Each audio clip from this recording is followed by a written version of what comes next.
Hello, welcome back to my channel. It's dedicated towards creating narcissistic abuse awareness and more so from a biblical standpoint. And I'll also be discussing other general life issues. Today I'm going to be continuing with the subject I'd started on, or the terminology grey rocking. Last time I looked at why people would engage in grey rocking. Today I'll be looking at other things such as the how and dangers of grey rocking. Remember, grey rocking is one of those methods one uses to disengage or to dissociate themselves from a manipulative person. Manipulative people always thrive on attention. They crave attention. Attention is fuel. Like you need oxygen, these people need your attention. Without attention, these people feel depleted, and that's why they can actually go into a rage. If you're grey rocking to get attention from them, it means you haven't yet discovered your self-worth. You shouldn't engage in such games just to make someone notice you, just to make someone realize your worth. A person who realizes your worth after you've left or when you are withdrawing does not necessarily recognize your worth. They just recognize they are missing out on the treatment that you were giving them before you started withdrawing or before you withdrew. Anyhow, I'm going to be looking at how does one grey rock. Wrote down some things which I'm going to go through. One of the very first ways to grey rock is to be precise and concise when you are interacting with these people. Responses such as yes, no, I don't know, maybe, I think so, you shrug, or I don't care. They ask you a question and you just nod. Avoid putting that effect of the feeling to it. Just be neutral. Like whether it is or it's not, it remains. 2, being boring and disinterested. Someone walks in and is like, there's this deal going down and I'm at the forefront of it, and you're like, okay. You may not even look at them, by the way. You just continue. And you say, that's good. Congratulations. It's similar to the first response, except that this time you show them you're not interested in anything regarding them, their lives, nothing. They tell you, oh, I got this new phone for you, anything. You're like, thank you. Or you can go, oh, that's good. Missed out on the thank you. Remember the usual self, you'd be all over the person. Now you're, and here, like I told you, you're not seeking their attention, just preparing your exit from this toxic situation. 3, do not engage in their dramatics. This is where the person is provocative. There was this couple I knew of, they broke up. This guy would just come provoking her into a fight or an argument. So what are you going to do about it? What are you going to do? How did you respond? How did you respond? And she's like, what are you talking about? I passed you. What response did I give? And you know, he would just go on and on and on. It ate up this woman. It really ate her up. She was like, I don't know why he keeps doing this. He wanted her to react. And by the way, as you're grey rocking, it is also very dangerous because you are ticking them off. They are not getting what they want from you. So it's not always that they will walk away and get to another person. Sometimes you have been, you've been the premium supply for them. They are not going to just let you walk away. You're the one who was feeling them in good, much as they would go hunting in other places. They always have that main supply. Look up the video on narcissistic supply. The more you hold your power back, the more you are avoiding the drama. 4, never give out personal details. There are some people, especially the codependents, they can run their mouths. Maybe you're having a job interview coming up and you're like, I have a job interview in such and such a place. I know so and so, they are going to help me in this area. Don't be shocked for them to go and sabotage your project or what they can decide to do the morning of your interview. And when I talk of morning, it can be from midnight. They can start up a quarrel. They will quarrel. They can even beat you in the process. You don't sleep well. What the notes you're supposed to go through, you don't go through them. The entire night, these people are relentless. They can quarrel. 4, 5 a.m. they are still quarreling. Your appointment is say for 9. You're organizing yourself to get out of the house maybe by about 6:30 or 7. These people are still quarreling. They didn't sleep by the way. They kept you awake. You're dozing. Eye bags are so full you can think of putting water. Not tell them the next step. Let the next step of your life just be a surprise, a shock. 5, learn to ground yourself or take deep breaths. Whenever you're in this atmosphere of this person, grounding yourself, get something that can keep you emotionally grounded. They may not even say anything, but because you know they have a diabolical nature, their presence alone just ticks you off, or you're resenting them. You just don't want to be in their space. You count from 10 to 1. Others will tell you breathe deeply. Others can tell you get a novel and try to go through something familiar, or watch something that has interested you before. Get into that moment. You can get, maybe it can even be a fruit that you love so much. You can keep yourself chewing onto it. You know, get something that reminds you to be present at that material time. You know you are okay. It takes a while, but eventually you can get to it. Keep busy when interacting with them. They're asking you, let's say you're on your phone, keep busy when interacting with them. It's a disrespectful situation. Even in normal circumstances, when you are talking to someone and the person is not paying attention to you, you feel that disrespect. Now for the narcissist, because they need your full attention, you need to make them the center of your world.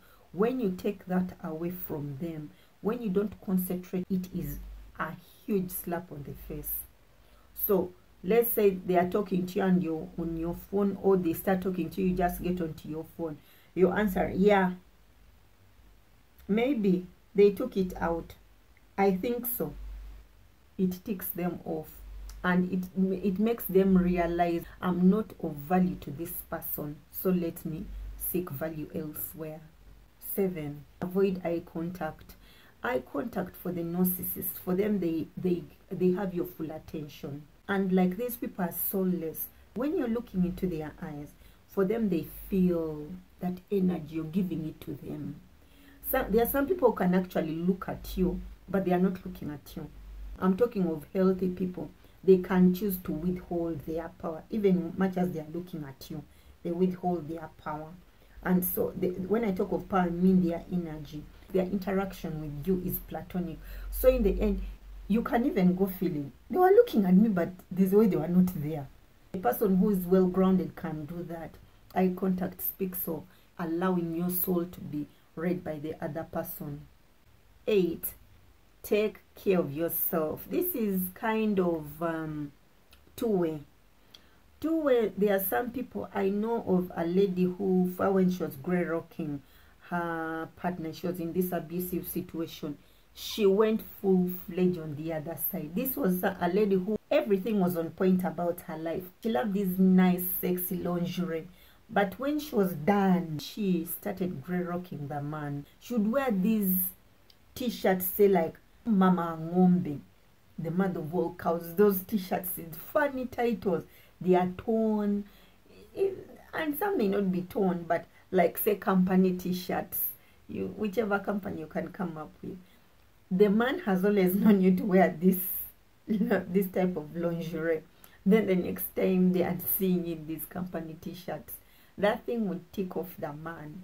But that was how she knew the man is not going to take interest in her. So it would piss him off, and he goes and starts trashing her out. But the few people who knew about it were like, it's working. And in a way, she achieved her goal. He left her. Per him, he left her, but she had actually already left him. 9, avoid being in the same space as them. If it's a function and you cannot avoid each other, don't sit close. You're preserving your energy for that day when you are actually getting up and walking out. Your mental health is at stake, and being around these people, they are energy vampires. Always choose peace over these fake relationships. 10. Counting your losses. You may have invested 5, 10, 20, 30, 40 years of your life. You may have invested maybe your savings. Maybe your parents left you this inheritance, huge. The narcissist came in and has squandered it. But you recognize it was toxic and you need to move on. The Lord will restore all the years the locusts have eaten in your life. It may not be today, it may not be tomorrow. God is faithful to fulfill his word. Now I'll look into the dangers of grey rocking. Like I'd previously floated, when they are not getting the attention they want, it may go south. And going south here, I mean they may actually get physical with you, because this manipulative person wants to be in control, and by you grey rocking, you are taking your power back, you are retaining your power. So they want to show you who is boss, and this is why they'll get physical. They may beat you up just because you are not reacting to their presence the way they want you to react. The other thing is that when you're still not yet grounded in the plan of living or the plot of living, sometimes you'll find that their presence alone still gives you a negative reaction.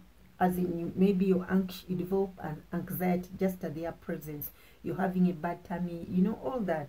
When you are grey rocking, especially for so long, it will be detrimental to your health, because when you suppress your emotions, it means you're suppressing your immunity. Just like being in that toxic situation will be harmful to you in the long run. Do the grey rocking for a short period and leave. The other danger of grey rocking is that you may conceal your emotions for so long that you totally get disconnected from them. You become numb to them, and it won't just be towards this abusive person, but it can even be towards other people around you, your loved ones. So anything is happening and they just notice that you're present with them, but you are not attuned to them. So you dissociate. This is why you'll find a healthy parent is caught up in a toxic situation and they are grey rocking. You're grey rocking, especially when you're having a baby. You're endangering that baby. The baby fails to find an attuned parent, much as you're healthy. As you dissociate from your emotions, and it starts affecting even the loved ones next to you, some may actually think you're having a mental breakdown. And if left unchecked, you can actually have a mental breakdown. Another danger of grey rocking here is, especially for those who are having children, when you grey rock, say, an abusive man, the man will start pouncing on the children. They become so critical of them. They are going after them, you know, relentlessly. You're not doing anything right. You're a problem. I hate the fact that you're my child. You know, they'll say every nasty thing to the child, and in the process, as they're saying it to the child, you as the parent, it affects you. You as the mother, it will affect you, and this is how you'll actually go full blown on the person you're trying to grey rock. So the grey rocking at that point backfires, because you can even end up harming each other at that point, because they are coming after your child, whom you know is innocent, and you know this man is toxic. So I encourage you that as much as you're grey rocking, always keep in mind this is a short-term method or way to deprive the abuser of attention. And just remember, bad company corrupts good morals. So when you are withdrawing from these toxic people, you're actually doing yourself a service, and you are being obedient to the word of God. Take back your position by allowing God to be first in your life, because these abusers serve a different God. And when you're with this partner who is serving a different God, it means you've put another God before God. And by putting another God before God, you are going against the very first commandment of love thy God with all thy heart, with all thy soul, with all thy might. As you're taking back your power, remember you're doing it for a short while as you're planning your exit. The malignant narcissists, these are the ones who outrightly are physically violent. So be mindful of the kind of person you're dealing with. When a victim or a survivor of domestic violence is living the toxic situation, that is one of the most dangerous times, because the abuser recognizes they are losing power and control of their victim, and these people always want to be in control. God did not call anyone to be controlled. We're given dominion over animals, the fish in the sea, the animals on land, the beasts and all that, but we're never given dominion over each other. Stay safe. Your mental health is what matters most. Thank you so much for watching. Blessings.